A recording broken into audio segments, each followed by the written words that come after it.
Two reasons why your search engine rankings go down.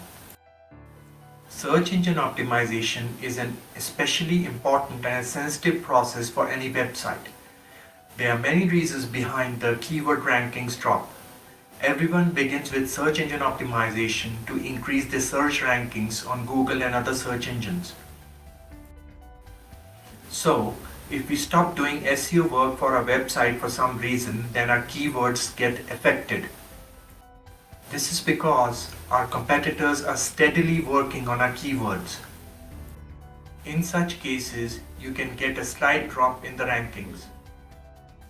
But if you do not do anything about it, the drop will steadily continue.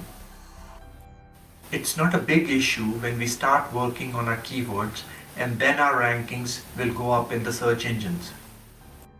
Number 2, sometimes there are technical errors on your website, incorrect redirects, page duplicates, server crashes, etc. This can cause the notable rankings to go down. But the good thing is that these issues are totally under our control. So, if you spot a big change in your rankings, rush to check your site messages menu in the Google Webmasters panel for any error notifications.